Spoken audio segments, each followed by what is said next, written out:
Got it. There we go. Awesome.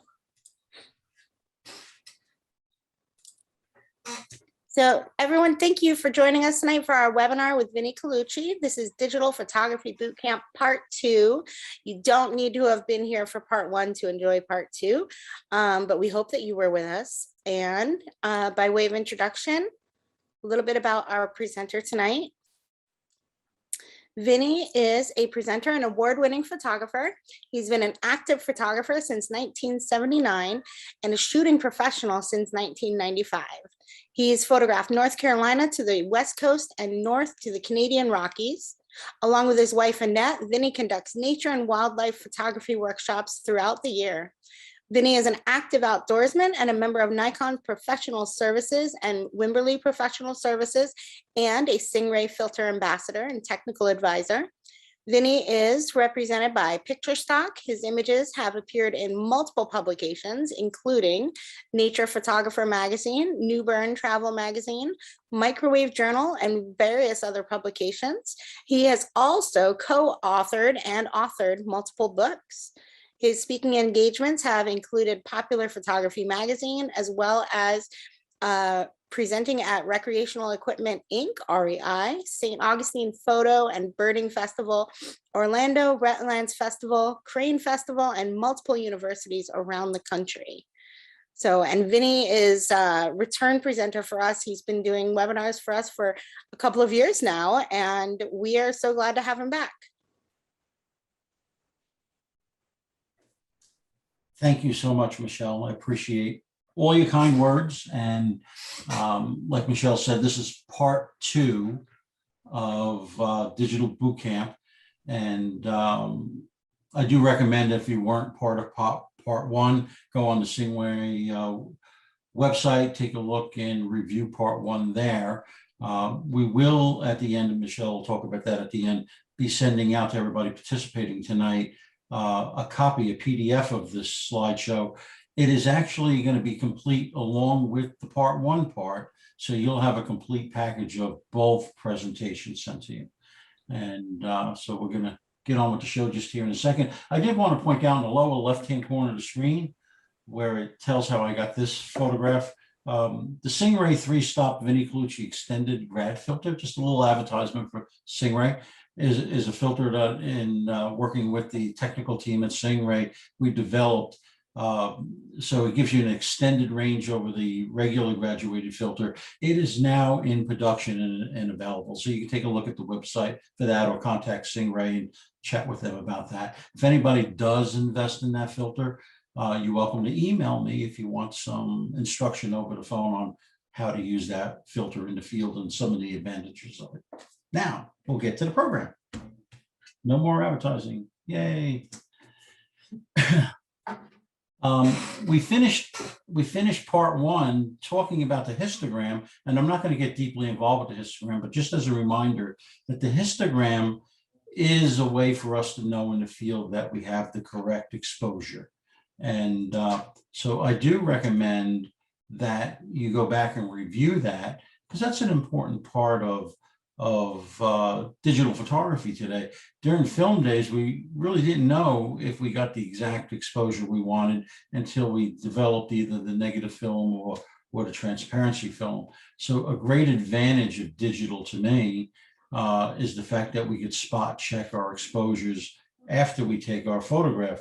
Now, with some of the newer, particularly the mirrorless cameras, we are given, in many cases, we can monitor in our viewfinder or on the monitor behind the camera a live histogram. So even before you take the shot, you sort of know that you're within the boundaries of what you're trying to do. But this part 2 is actually going to start with something called the white balance. A white balance in our camera, and if we're shooting digital, we have all picked and used white balance. A lot of us use auto white balance, but what is white balance? White balance is really just another set of filters to balance the color temperature of what you're photographing to get a natural looking image when you record it on your digital sensor. In the days of film, we used to still control white balance. We used to do that with external filters. If you needed a little more warmth, we put a warming filter on it. If you were shooting fluorescent, you would put a fluorescent filter on it, and so on. So white balance is sort of like having a complete set of built-in filters.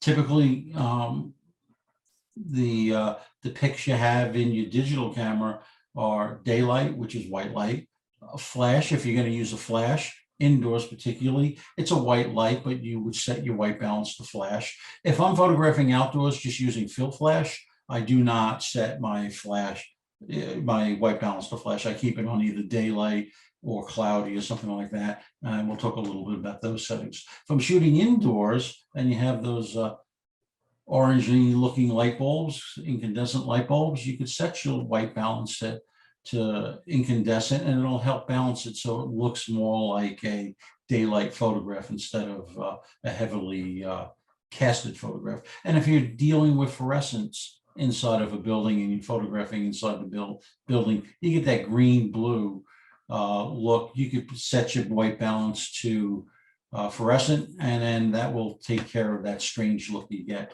Cloudy white balance, it leans really good when photographing a blue sky. It brings some warmth to the picture. It takes some of that blue out. And in an extreme, if you were like behind a building or something shooting in the shade, you could go to shady white balance. Now, all these white balances, the right way to do it for me is to, in general, is to pick the white balance for the light condition you have. In wildlife and nature, I leave my white balance 98% of the time. I leave it on cloudy. Why? Because I like that little extra warmth it brings, especially if I'm forced to shoot towards the middle of the day, not the best light. I typically leave my white balance on cloudy almost all the time. Now, if I get called and I do shoot a wedding, I don't shoot many weddings anymore. I absolutely take it off of cloudy. I don't want the bride to be upset with a yellow looking dress. In there, I pick the white balance necessary for the particular setting I'm at. So there's all sorts of light that could change your white balance, and a lot of people choose to use auto white balance to let the camera pick what it sees, and the computer and the camera then tries to balance natural light. And I'll say this a couple of times through the slides, if you pick auto white balance, and later we're going to talk about some filters and how white balance affects different filters, it designs out, if you're using a colored filter like a sunset filter, it designs out some of that color in the filter. It's trying to get it back to what the engineers at Nikon or Canon or Sony or Fuji, what they thought the white balance should be to give you white light. So be careful when using auto white balances. There's a time and place to use it, but I particularly rather pick the white balance that I'm using. And here's some examples. If we take a look at these 5 images, the center one, the white balance is on sunny or daylight. I typically like to leave my camera outdoors at cloudy. If you look up in the left-hand corner, you can see cloudy. If I wanted some more warmth, I could go right to shady, the upper right-hand corner. You can see the differences. Obviously, if I was shooting outside and put it on fluorescent, I'm going to get this funky looking color tone to it, or incandescent. And, typically we want to avoid that when we're shooting in outdoor situations. You could also do, so I'm just going to mention this, as predominantly a wildlife and nature photographer, you can get calibration targets, so you can fine tune white balance. Typically this is used in a studio, so you could white balance a perfect setup in your studio, or if you were going to stay inside staging, maybe shooting a reception in a wedding, you could use a calibration target or an expo dish to memorize in your camera the white balance for that particular light in that particular room. And outdoors, the light's always changing, so using a calibration disc or a calibration target, to me, is not the way to go. But I wanted you all to be aware that you can do that.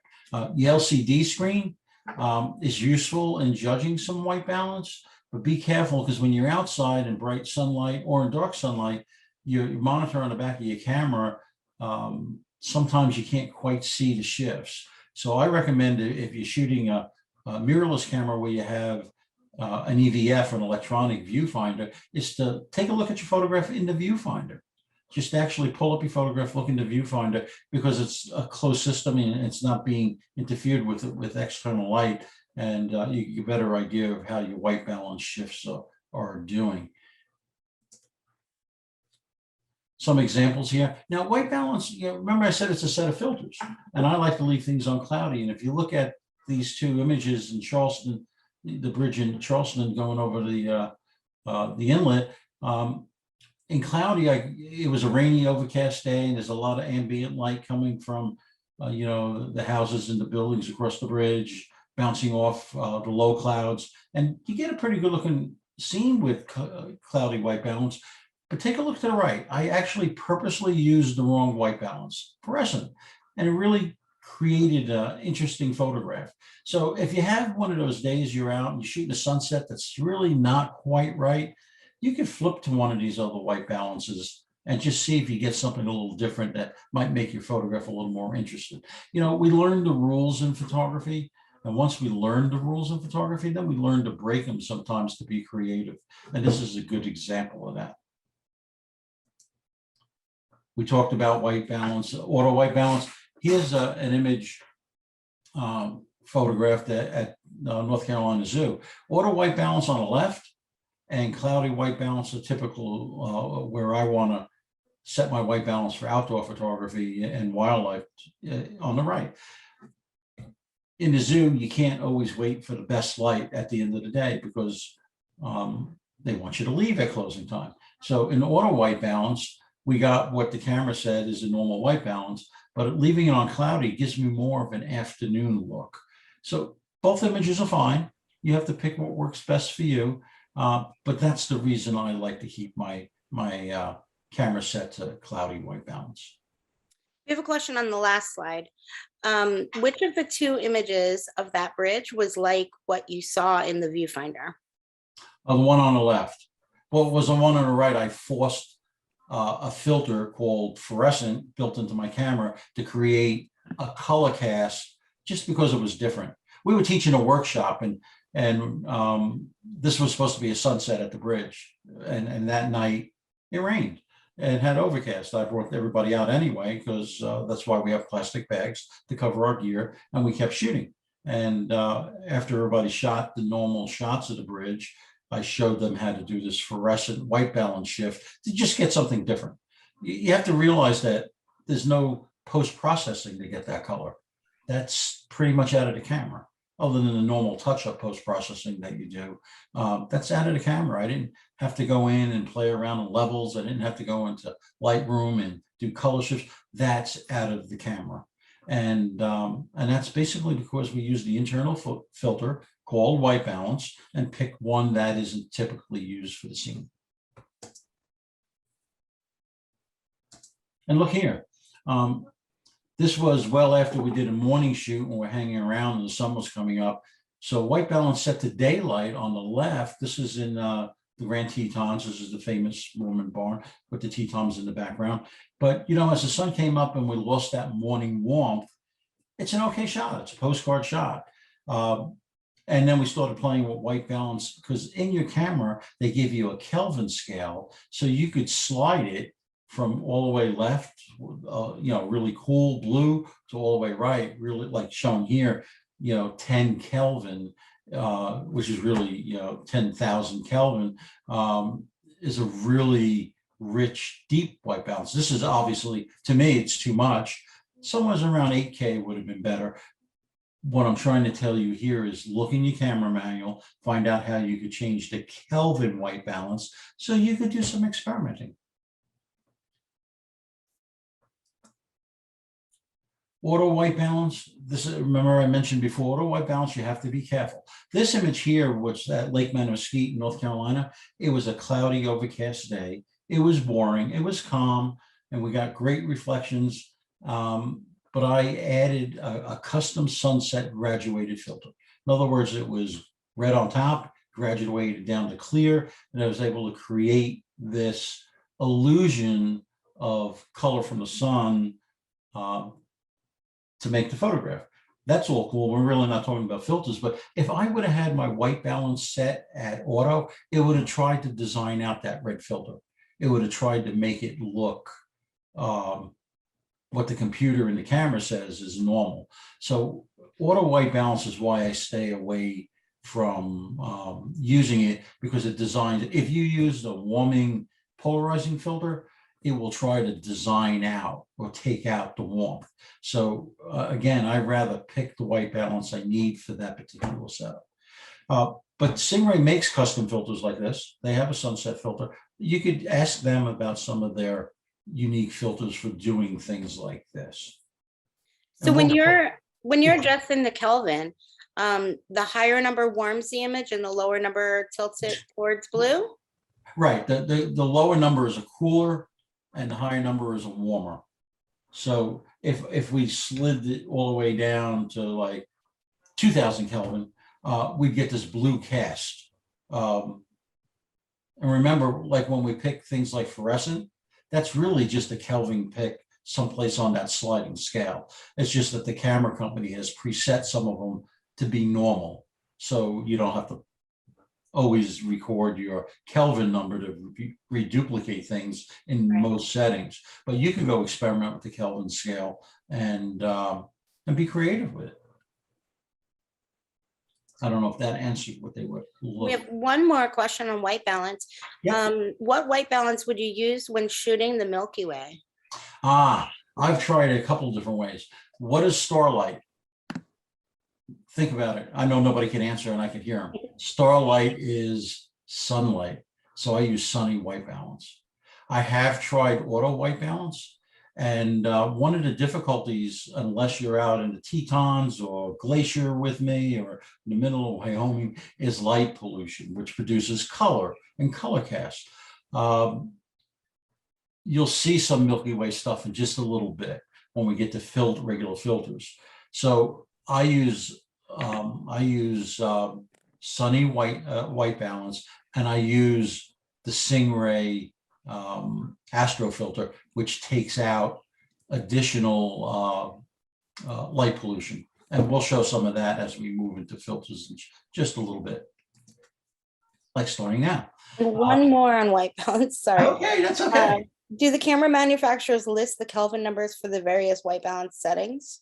When you go into your manual, I know on some of my Nikon manuals they do. I couldn't tell you about some of the other ones. I believe I had tested a whole bunch of Sony gear and a whole bunch of Fuji gear a few years ago, just to learn it for teaching purposes. And both of those companies were great in sending me stuff, even though they knew I was a Nikon shooter, just so I could be better educated to help folks in the field. I don't remember looking for it in the Fuji, but I remember seeing it in that particular Sony manual where they had those numbers. Okay, that's it for white balance. Me, I don't care what camera you shoot. You come on a workshop with me, I'm going to help you take images. You have to shoot the camera that works best for you. I've been shooting Nikon since 1995, and what I love about Nikon, I've always loved their glass, but I really love, once I got into digital, that from my original D1X all the way through to my Z6 II, that the menus were very similar, and I didn't have to relearn them, and so I just stayed with it. Plus, I own so much Nikon glass, so I couldn't afford to change if I wanted to. All right, filters. There's a lot of filters out there. Singh-Ray makes a whole line of filters. Other companies do also. And filters are used to help control light, help control white balance, and try to minimize how much post-processing you have to do. Now, there's a lot of good software out there that can mimic a lot of filters, but I choose to try to get it as close to right as possible, whether it's exposure or using the proper filter to get it right in the camera for a couple of reasons. One, I hate a lot of post-processing. I have to tell you, my average image when I process is 30 seconds or less, and it's usually less. I'm not saying I never did levels, and layers and all that stuff. And I do use some software, like if I have to convert to black and white and stuff like that. I'm not saying I don't do that, but 98% of my images that you see take me less than 30 seconds to process. I have good friends that are experts, real experts in post-processing and software, and they could spend an hour on an image and it looks wonderful. But that's not what I'm about. I'm about getting the image as close to possible in the field. And that's why I still use filters just like I did when I was shooting film. In fact, it really, sometimes people get upset at me because I teach bird and flight photography, particularly with now mirrorless cameras. If I shoot 8 images of birds going by in a burst, 7 out of the 8 are in focus and sharp. And my techniques, even with all the new stuff they added to mirrorless cameras and eye detection and animal detection, I shoot virtually the same way I shot in 1995 with my F5 film camera. And that's what I teach. I keep it simple. The physics of photography hasn't changed. Yeah, here's a good example. This was a few years back. This is Yosemite National Park. I was headed up to Glacier Point for sunset, but I was passing by, that's El Capitan on the left, down in the valley floor. Wasn't the best time of day. The little river was shaded. I adjusted everything, and I probably had a neutral density filter on it to get that shutter speed down to 2 seconds. But look how bright it was. I picked a graduated filter, and it was a hard grad because that's what I had at the time with me. And you can see along the top edge where the hard grad sort of stops a little bit. And I actually handheld this filter and wiggled it as I took the 2 to 2.5 second exposure to try to get it to blend in. Now we have soft grads, and the new extended soft grad that would help it blend in even better. But look what the filter did to this. This isn't a bunch of post-processing. This is a filter on the front of the camera and how it came pretty much out of the camera. The dark side of the filter was up top. The bottom side, was clear. I shook it a little bit, or wiggled it up and down as I took the exposure, just to sort of blend it in so I didn't get a super hard line. Again, because back when I took this, I didn't have a soft grad with me.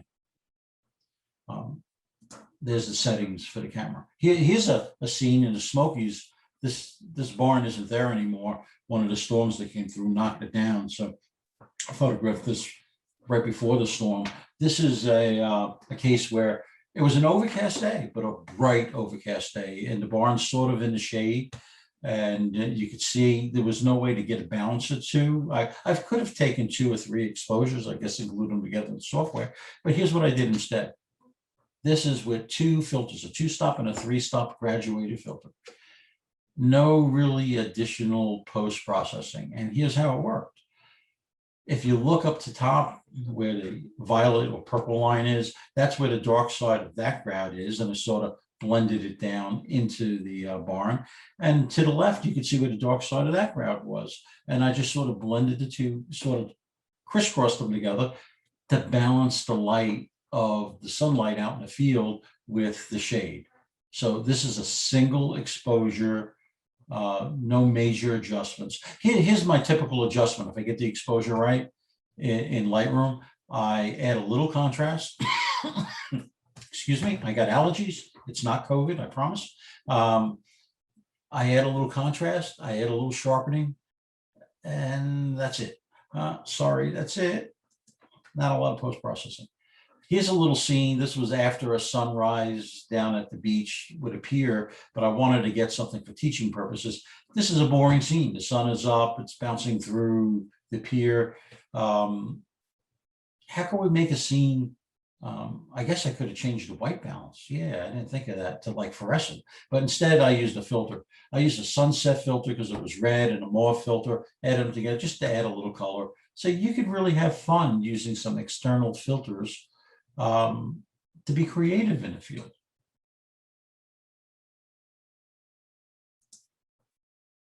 Here's the most important filter. When you're using those graduated filters, do you hand hold them, or do you have one of them in a bracket or a holder? I typically put all my filters when I do an external filter in a Lee filter holder. I happen to like the Lee filter holder, the old one. The new one I don't like at all, for a couple of reasons, and we talked about that. I did a filter presentation this past year. You could go back and see that, and we talk about a filter holder and when I choose to hand hold. For example, here I couldn't get a crisscross with a filter holder easily, so I did hand hold these two. When I talked about wiggling the filter to blend in a hard grad to make it sort of act like a soft grad, I was hand holding that filter. But when I'm actually doing most of my filter work, it's in a filter holder, because a filter holder allows a couple of things. It allows you to get a precision set of the filter. It also allows me to not touch the camera if I have to do a slow shutter speed, like if I'm photographing, water and, and I'm using slower shutter speeds. It also slows me down compositionally. So in landscape work, that slowdown is sort of like the days of using an old view camera. It sort of makes me take a second look and I get a better composition for it. So I do use a filter holder, I'd say, well over 95% of the time. Now, if something happens really quick and I don't have time to set everything up, absolutely, I pick up and use a holder filter. But here's the other reason to use a filter holder if you can. Filters, these rectangular filters that we use are a polycarbonate, an optically perfect polycarbonate that's still scratched. So when you hold the filter up against your lens element, you could scratch that filter. And filters are not inexpensive. And so every time I use a filter holder, it keeps a little tiny gap. It keeps it away from scratching, and I have less chance of my filters getting damaged. So on this shot, it says f/28 at f/16. Do you mean f/28 at 1/16? My lens was a 24-70 f2.8. It's not 28, it's 2.8. But I set it at f/16. In landscape work, here's how it really works. Landscapes, I focus about, and we did this in part one. I focus about a third up the scene in landscape work at f/16. I pick a spot about a third up my scene, and I focus on that. At f/16, 1/3 in front and 2/3 behind will be in focus. So I typically don't go past f/16 because as we approach f/22, we get more depth of field, but the lens will start to actually deteriorate a little bit and you'll actually get a softer image. So f/16 is a magic number. So I'll do my landscape work between f/16 and sometimes I'll go to f/11, but right around there for most of it. And again, I focus about a third up in the scene. I take a focus point, and at f/16, everything's in focus. But so in this case, this was a Nikon 24-70 f2.8 lens, but I set it at f/16 to get the massive depth of field that I needed to keep everything in focus. That answer what that person needed? I believe so. Okay. Polarizing filters. I'm a big believer in polarizing filters, but we do have to be careful with them. On really wide angle lens, like 14 millimeters, if you have a blue sky, you might get this funky blue look to it. But I use a polarizer mostly for controlling contrast and foliage, where you get the greens to pop and any reflections off the greens go away. I actually keep one in every lens. I shoot professionally, so I could do that. I recommend that you at least get a polarizer for your largest lens, like if you have a 77 millimeter, maybe a step down ring. If you have a 72 millimeter size, size lens element, so you could step down. But I try to use a polarizer every time. Now, here's what I do. If it starts to really get too dark, like I'm shooting late in the afternoon, I'm waiting for that bear to come in to clear, I'll take the polarizer off and shoot without it because I don't want to lose 2 stops of light when it's that dark. And I might throw on what's called a high-lux filter that Singh-Ray makes, which is a clear filter that pops a little contrast. And you can look that up on their website and take a look at the properties of the Hilux, but that's an amazing clear filter. A lot of people use that filter on every lens as their protection filter, because I use a polarizer so much, even when shooting wildlife. It brings out the detail in the fur, it brings out whenever I could. You know, sometimes you don't have the chance to polarize, but if I'm waiting in a field for a bear to come in, or if I'm waiting in a direction of a canal, or if I'm sitting in the water waiting for an eye level shot of a gator, I'll polarize the direction I expect my subject to be moving in. And if it doesn't work out, it doesn't work out. It's no worse than not having the polarizer on it. But sometimes I get some amazing shots using the polarizer with wildlife. And, you know, the feathers on a bird, you know, it takes out some of the reflections in there, so you get more detail out of the feathers. And here's a good example. So on the, before you go further, yeah, can you talk real quick on the difference between the color combo polarizer and the warming polarizer? Yep. I use mostly, and I have used, and I do like the warming polarizer, but now that I really set my white balance to cloudy all the time and I can control the warmth there, I typically use an LB neutral polarizer. That's what's on every one of my lenses right now. But the warming polarizer adds a little bit of warmth, just like adding that white balance warmth.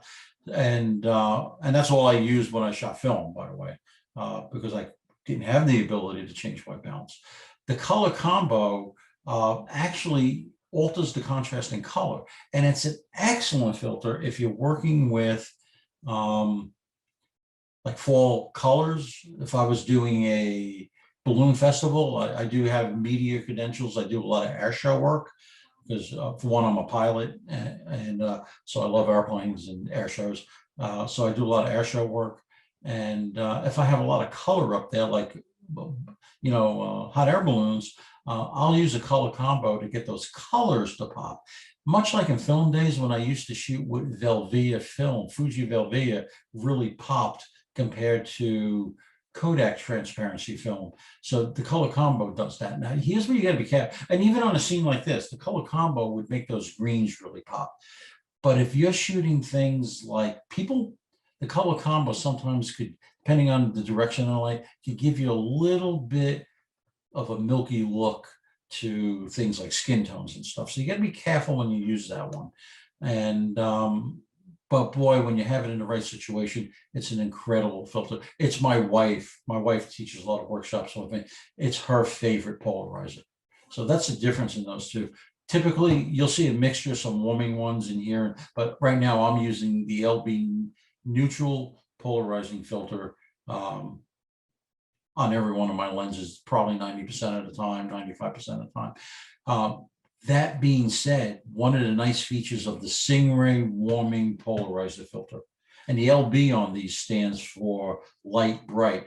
Unlike a lot of polarizers I use, like for example, I used to use Nikon polarizer, tremendous polarizer, except that you lose more stoppage. In other words, I'd lose over 2 stops of light with the Nikon polarizer versus the light bright polarizers, where I lose about 1.75 stops. Not a whole bunch difference, but it's a little brighter, easy to look through, easier for your camera to autofocus on low light. So I do like the light bright series, and the light bright warming polarizer from Singh-Ray is even brighter than the light bright neutral. It's just a little bit brighter. But if you look at this scene, this is just some water coming through Smoky Mountains. You see a lot of glare, and you can't see a lot of detail. Even the leaves are a little bit bright and light. But once I polarize it a little bit, you could see I got some of the glare off the leaves. I got more detail in the water where it's not moving. So a polarizer can really control reflections and glare. It adds detail and contrast. That's why I try to use it whenever I can. Look here, this is Grand Prismatic at Yellowstone. Shooting through all that hot steam coming up there, it wasn't a bad little scene. No polarizer. Now, I didn't take the polarizer off. I depolarized it to take the shot for teaching purposes. But you get that milky look. Now, watch what happens with the same scene when I polarize. Boop. Now, that's not post-processing. That's the filter. Let's go back and look at that again. From there to there. Look what the filter does. Look here. the sun was coming from about from the left side, or left to right, and it was about almost 90 degrees. That's when a polarizer works really well with the sky. It keeps all the sky consistent. But you can see, look what it did to the church, look what it did to the tree detail, and look what it did to the cloud detail. Just polarizer, you know, no major post-processing. Here's a scene. A lot of people say, oh, it's getting dark, I'm not going to use a polarizer. The sun was setting to the far right because I was facing south here. This is the very large arrays out in just south of Albuquerque, New Mexico. And so I did use the polarizer. It just made everything pop a little bit. And I also used a 3-stop grad filter. Just a regular grad. I didn't have an extended grad at the time because it was really bright up along the top a little bit from the way the sun was bouncing off the clouds. So yeah, combining some filters creates what I want to see. So when I'm out there, I'm not worried about coming home to post-process. I'm trying to duplicate what my eyes see, and our eyes make all those adjustments automatically. So we have to trick the camera into simulating what our eyes see. And filters allow you to do that. Combination of polarizers, grad filters, even if you have to add a color type grad filter. Here, this is a Singh-Ray neutral polarizer. This is rushing water going on the river bridge. Singh-Ray 3-stop regular ND filter, white balance set to cloudy. I was able to get a 2-second exposure that made the water nice and milky, and it turned out to be a really nice shot, a nice even balance. But the filters helped me gain that without having to go back and do whole bunches of post-processing. Even on a cloudy, overcast day, the 3-stop extended grad here, it was really bright. You know, the LB neutral polarizer and the 3-stop grad was all I needed to capture the scene. If I didn't have the 3-stop grad, for example, the sky would be super bright. If I didn't have the polarizer on there, I'd lose all the detail in the water, and probably I wouldn't have been slow enough. I couldn't get down slow enough in shutter speed to get the water to you know, milk out like that, or to give that illusion of motion. So that's what filters do. But there's other filters in the Singh-Ray line, and other lines are. This is the Singh-Ray infrared filter. You know, just it was a day. It was bright. You know, it wasn't the best time of day to photograph this. I used an 830 I-ray filter and 5-minute exposure, ISO 1000 at f8. That's it. Not a lot of rocket science here. This was the Nikon Z7 with the 24-70 f4 set at f8. So I get a little depth of field. I set it at f16, which would have been double the exposure. I would have had to wait for a 10-minute exposure. You know, so f8 was good enough to do this. And I don't need the sharpness in the trees I do if I shot this in white light. Why? Because infrared gives you that little burst, you know, around the foliage. So it didn't have to appear as sharp as if I shot a normal landscape. So yeah, f8, 5-minute exposure, ISO 1000, Singh-Ray infrared filter.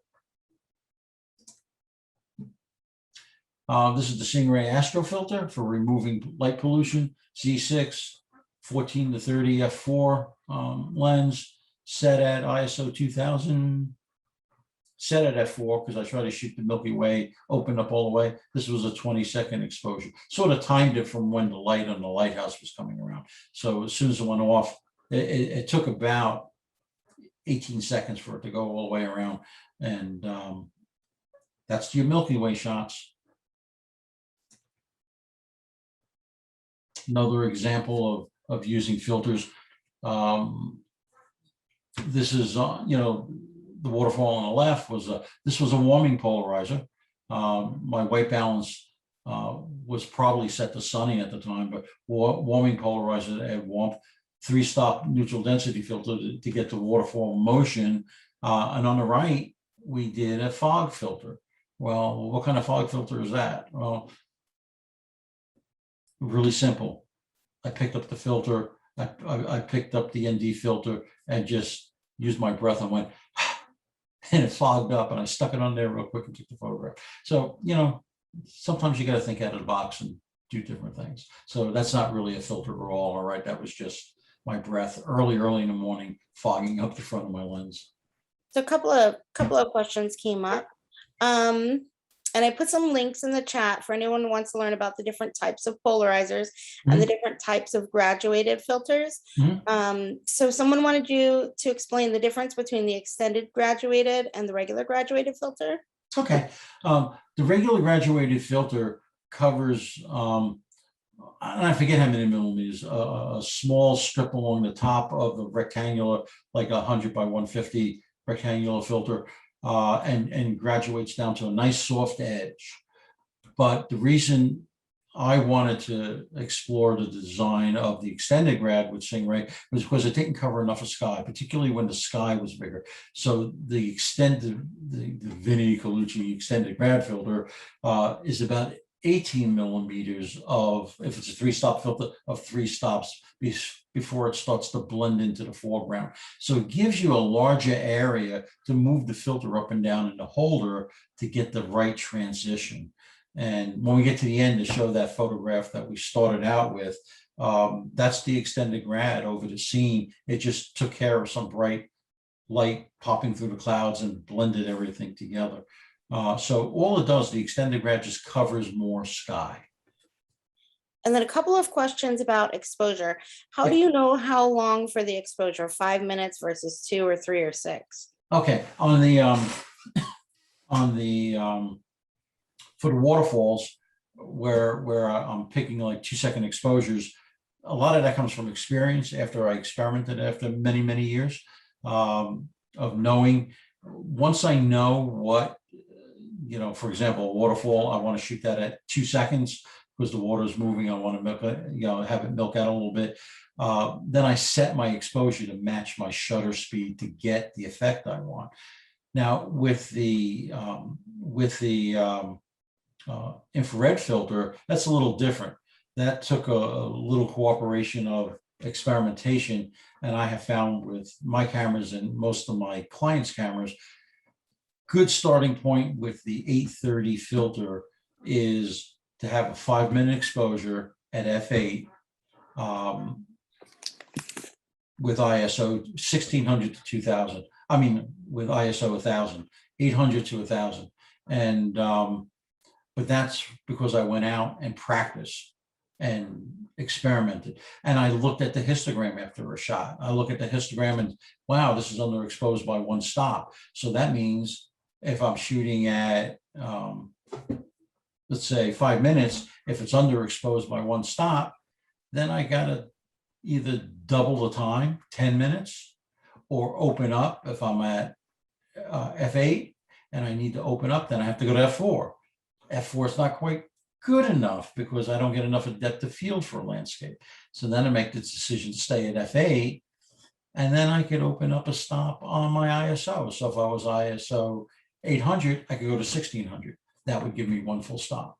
So those formulas, and some of that we talked about in part one, and I could do an hour on any one, you know, any one of those filters. That's how I make my decisions. So if I take a shot and I look at the histogram on any shot and it's off by a stop, what do I got to change to get to, you know, to get it to open up a stop? So it shifts to the right on the histogram 1 stop. Well, if I need to keep the aperture, you know, the right setting, because that's the depth of field I want, and I need to keep the shutter speed the setting, then I change the ISO a stop. I increase the ISO, so I gain more light. And if I'm overexposed, I go the other way, you know. So you could use any of those 3. I really recommend, if you haven't seen part 1, to go back and review part 1. And when you get the PDF, go back and look at the slides.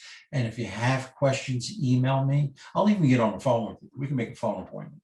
I promise I'm not going to send you a bill. I just want you guys to understand how to do this. And this is a lot of material to get in an hour, you know, trying to hit the hour mark for most of this, but I'll stay here to 8:30. As long as you guys want me here, I'll stay here. Composition. Composition is about making the photograph look right. How does it look to you so you like it? And I always tell people, if you create a photograph and bring it home and show your family, friends, your colleagues, and it makes them want to go and wish they were there, then your photograph did a good job. A lot of people put the main subject, like here, the hot air balloon. I was in a hot air balloon with my wife. She got us hot air balloon rides in Sedona for one of our anniversary trips. So we were in a hot air balloon ride shooting this hot air balloon, and we happened to float past the moon. Well, I can't pass that up. But compositionally, I had to set myself, because you have two subjects. This is the supporting subject. I don't know if everybody can see my cursor, but my supporting subject, this is the main subject. So I didn't want this dead center, nor did I want this dead center. So a simple rule is the rule of thirds, trying to shift your subject someplace off a center in a 1/3 mark, someplace around the scene, to create a balance in your photograph and movement in your photograph. For example, this is a friend of mine who I may do this. She's probably not happy that a whole bunch of you are seeing this right now, but rule of thirds. She's right in the middle. Look behind her. This is all dead area. It doesn't help the photograph at all. This is okay, but this is dead. Well, if we shifted her and we shift her the wrong direction, now she's up against the wall. And this is even deader. So we don't want that. But if we did something like this, then she's looking into the scene. It almost makes you want to get behind her, look over her shoulder and see what she's looking at. What is she photographing? So that's the point of composition. Like here, this is a shot my wife took in Savannah. It's actually a leading line. We'll talk a little bit about leading lines, but the main subject's the stairway. It's off of center. It makes you feel like you could walk up the stairway, and it gives some motion and balance to the photograph. Even though there's some other supporting, subjects back here, they're not taking away from the main subject. We like to shift our subject off center, but we also have to be aware of, if it's, a person or an animal, where they're looking. Like here, I'm not dead center, I'm off center, but the wolf was looking this direction. Sort of really not the balance. Look at the difference when I could get them looking into the scene. And you do this by throwing raw meat out. No, I'm only kidding. You do this by just waiting for your opportunity. And a lot of wildlife photography is about opportunity and luck. We could also balance scenes. I do a lot of horizontal shooting, but don't forget to shoot vertically. This is the same scene. Look at the two different looks to photograph. Now, they're not quite dead center. We have a supporting subject, a tree. The main subject is the blue herring, and they're balancing each other. So neither one is dead center, but they're balancing each other. Give your subjects room to move. And if a bear is coming at you, you move, but give your subjects room to move. Like here, here's, a subject flying into the scene. Here's our subject here, off center, into the scene, but also looking at me. I like how it leads your eye kind of off of the shot, and it makes you wonder what's over there to the right. Right. Where is this one going? Where is he looking? Well, he's probably looking at me for lunch, but where is he going to go? He obviously was looking to go that direction. So that's what we need to do, is when we have a subject, compositionally, give them some place to move to. See, I used the polarizer on this. It brought out more detail, so yeah, I use a polarizer quite a bit. But we're looking for that compositionally movement into the scene. Backgrounds are very important. When I do macro work, I'll drag out a bunch of scrap papers and cloths and stuff, because sometimes we get busy backgrounds we have to put away. But in most of the work, we can control that with depth of field. If I shot This was a 70 to 200 2.8 lens with a 2x converter. Let me tell you, just quick information I'd like to pass along. When you put a 2x converter on a 2.8 lens, you end up with a 5.6 lens. But our soft depth of field is still about 2.8. If I put a 1.4 converter on an f4 lens, I end up with a 5.6 lens, but the depth of field is still about f4. So like here, it really milked out the clouds in the background, gave a nice pastel look while I photographed him coming through. Look here, this is a turkey. I'm laying on the ground. I had a 600 millimeter f4. The background got soft because I shot it at f4, wide open. I photographed on his eye. The bird I can't photograph on the eye when they're going by at 20 miles an hour, so I photograph in here. And, the eye's in line with his neck, so, pull the eye in. But compositionally, we have the subjects moving into the field, and we're using a telephoto lens to drop the back out. If I need more detail in the back, like this gator lean here with this boat, I might stop down a little bit. F7.1 started, it's still soft, but I wanted to show that detail. I didn't want that to just milk out to nothing. Or I have it here, leading lines. Leading lines is any way we're following ourselves through a path. A lot of leading lines are out of corner. In this case, 2 corners. So compositionally, leading lines, backgrounds, all this stuff comes into play of what you're trying to accomplish. Now here, this is a scene. So I focused about a third up the scene right there at f16, everything behind, everything in front, and focus.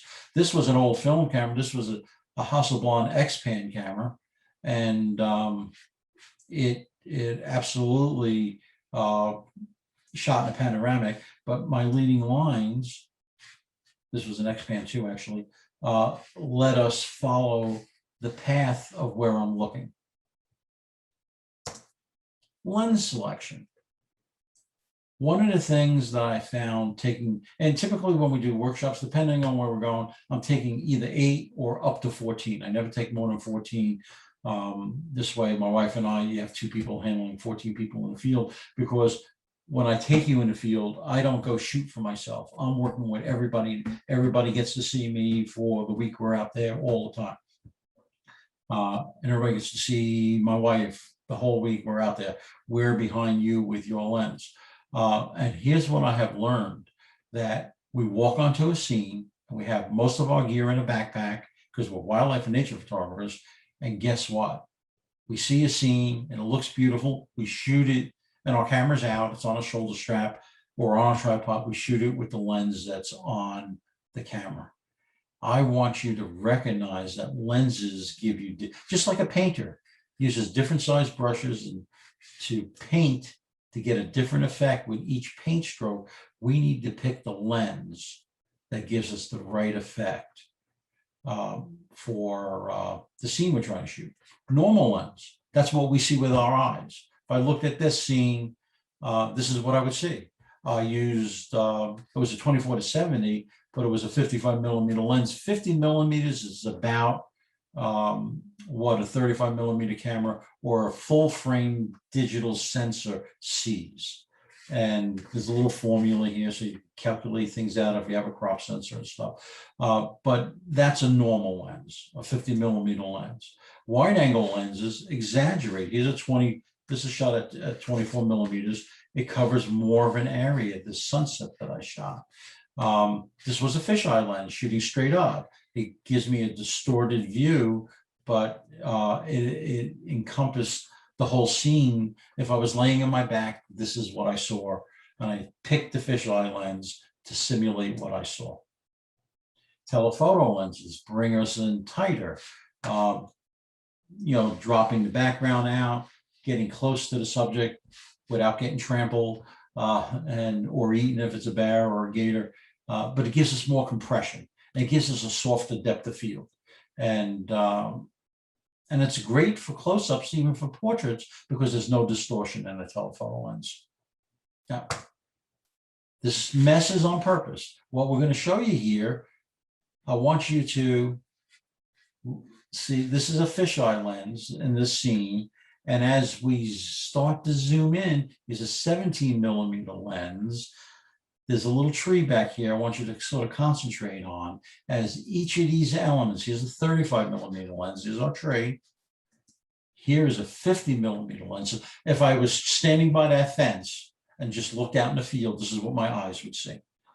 This gives you an idea of what picking the right lens to show what you wanted to do. And you can pretend that that's a bear sitting out there. 100mm, look how much closer. 200mm.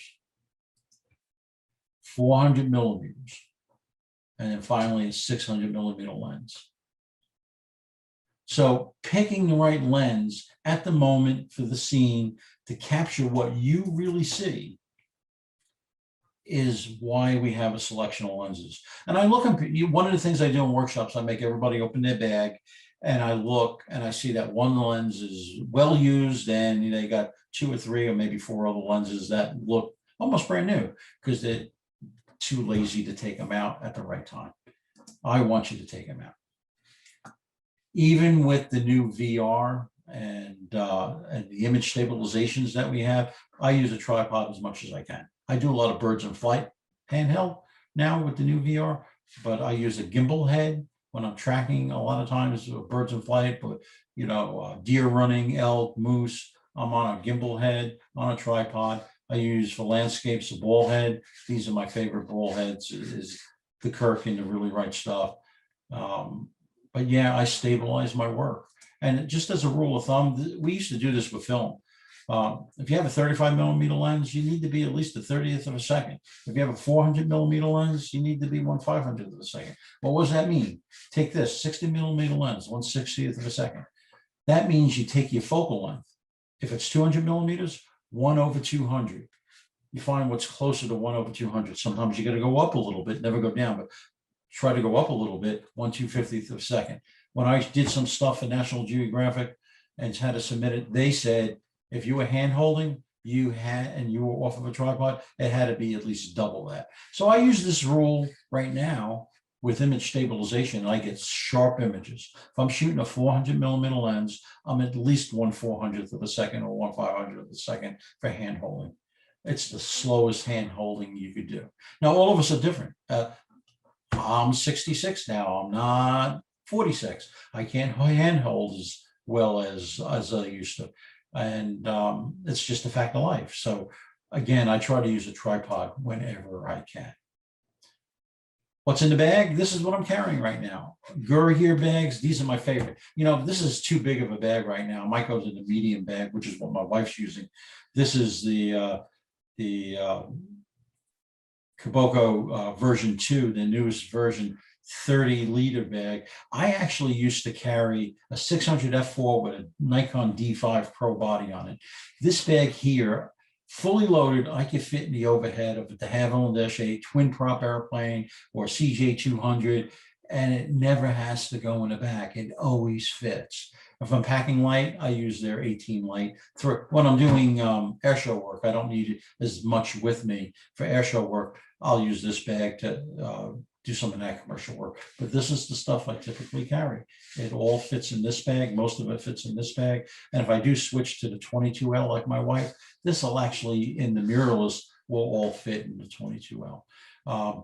I do like that the Gurgir bag opens up in, besides it fitting in every single overhead I've ever been in, it opens up in a butterfly motion, so just half at a time. So if I'm working out of the trunk of a car, like if I rented a car and it wasn't an SUV, it's not opening this big giant flap. It's opening half the bag at a time.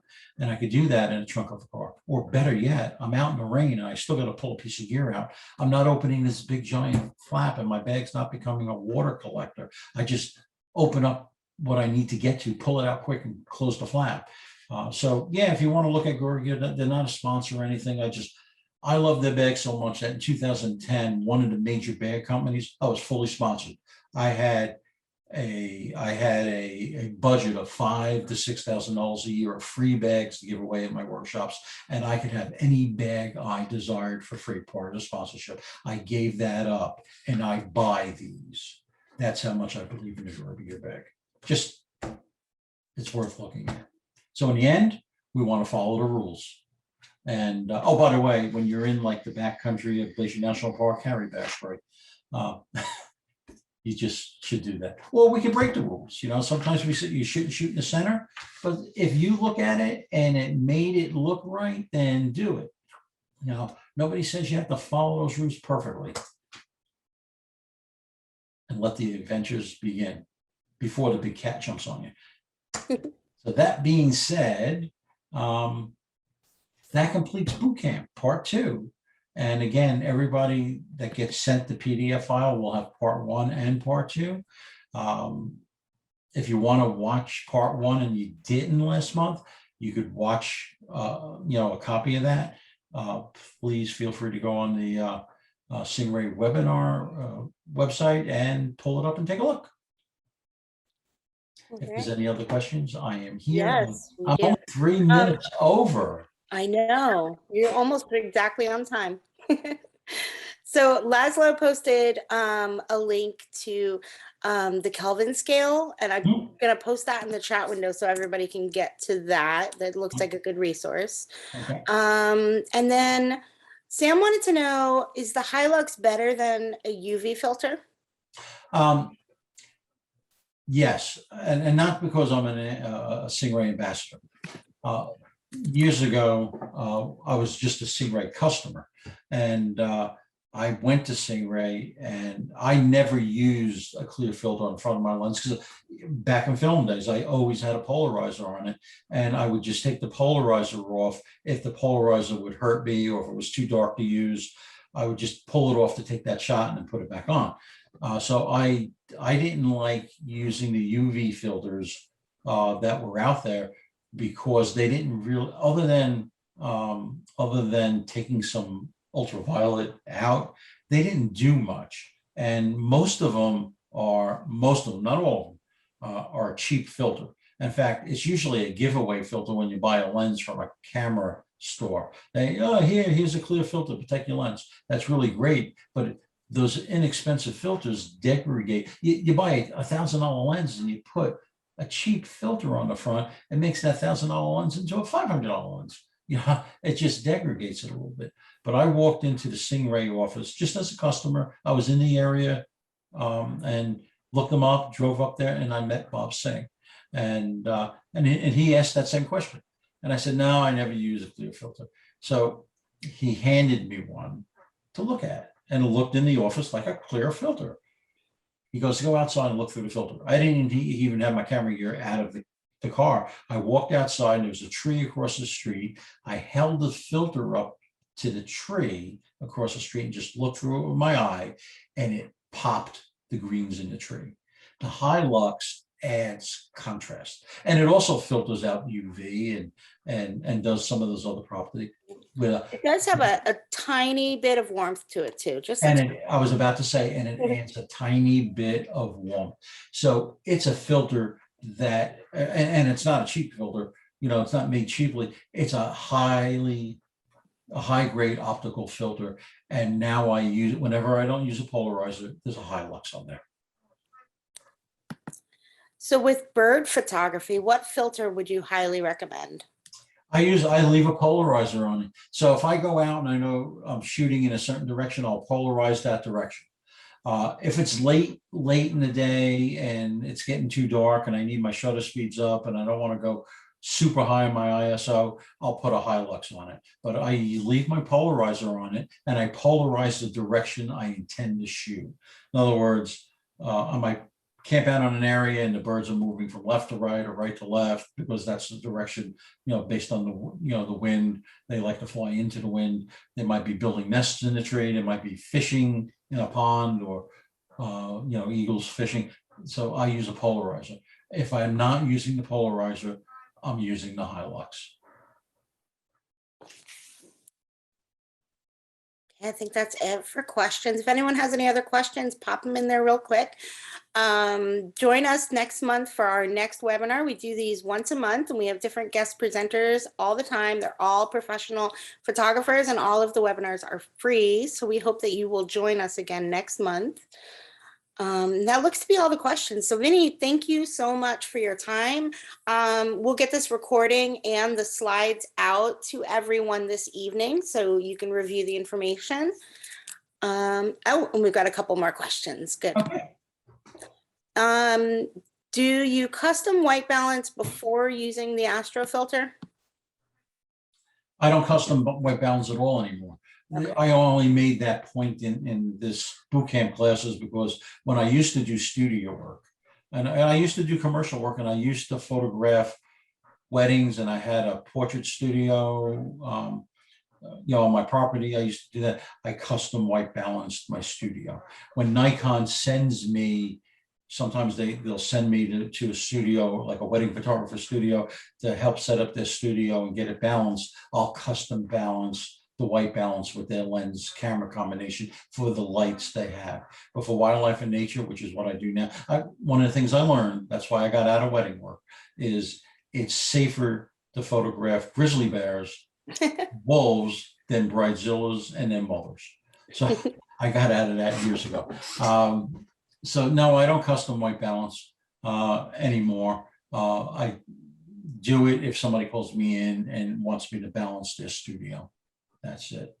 We had a comment from Sam. He said he would use Expo Disc to custom white balance gym lights for volleyball and basketball. Yeah, people do that. I don't, and I don't shoot a lot of those sports anymore. I used to do a lot of equestrian shows, and but they were usually out in the daylight. So whatever works for you. There's nothing wrong with custom white balancing. And his digital DSR about to die in favor of mirrorless? Say that again. Is digital DSR about to die in favor of mirrorless?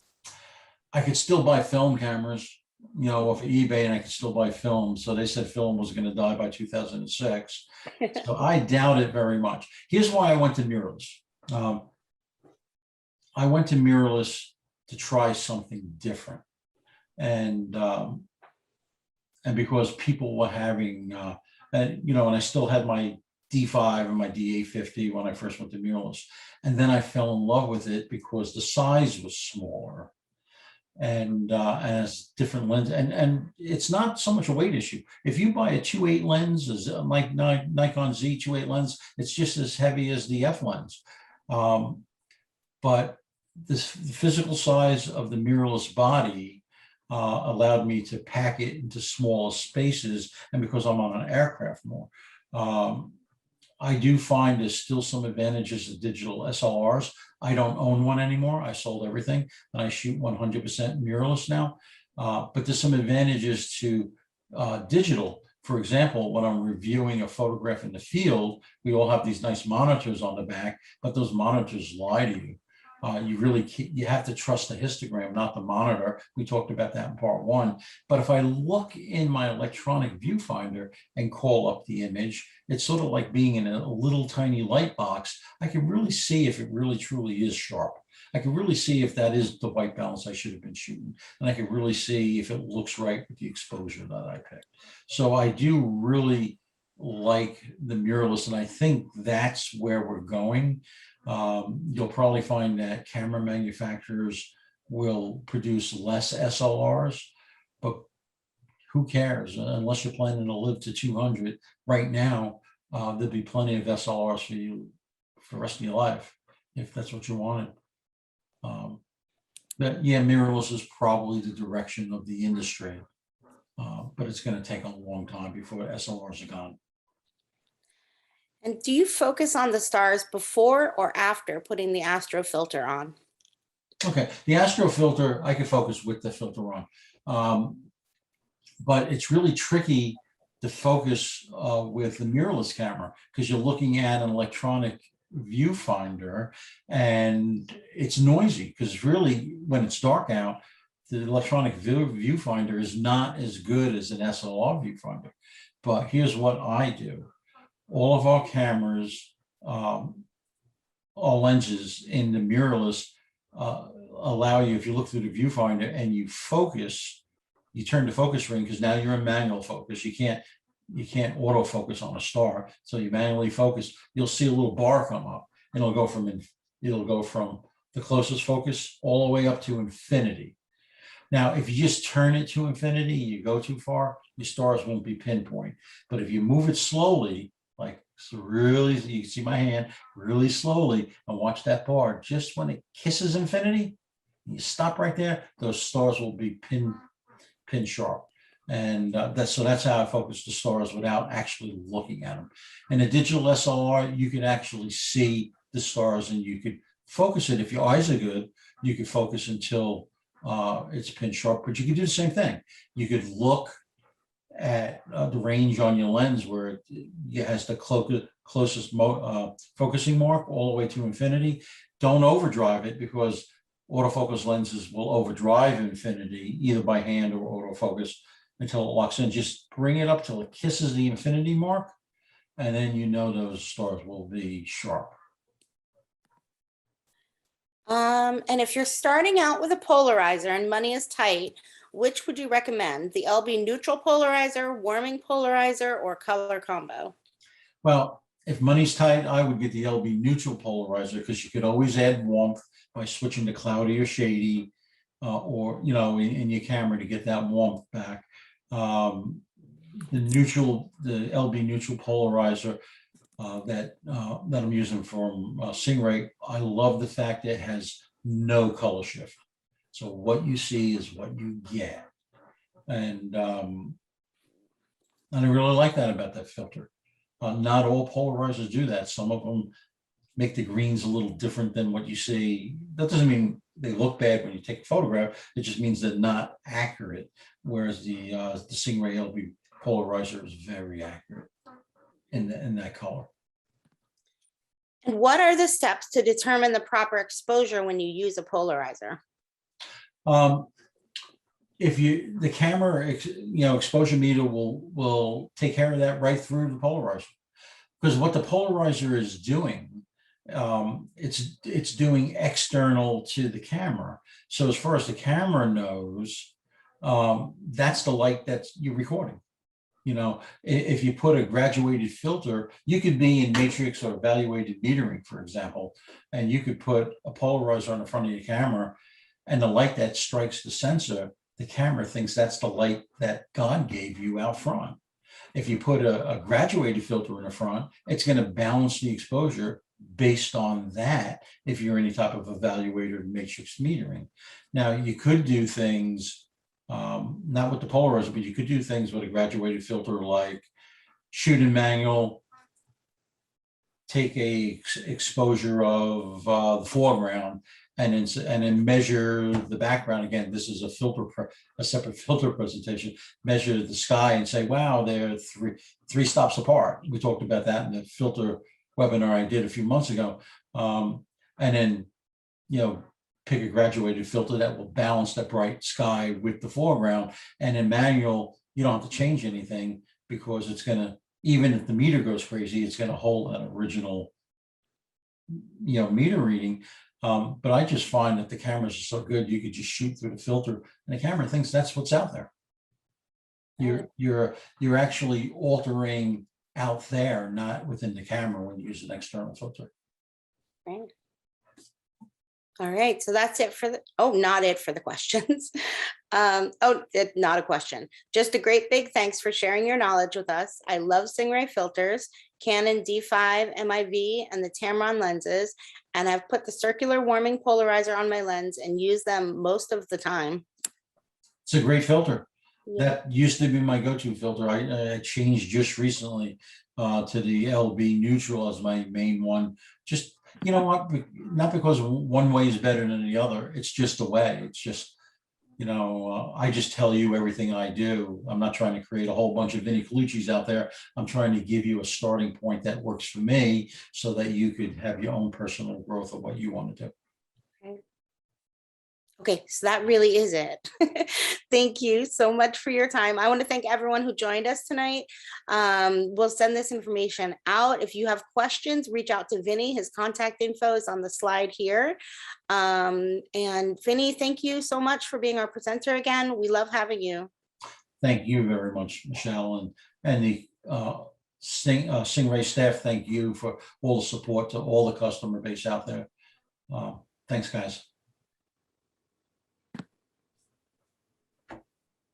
Okay, if you want to just stop that recording. I am getting there.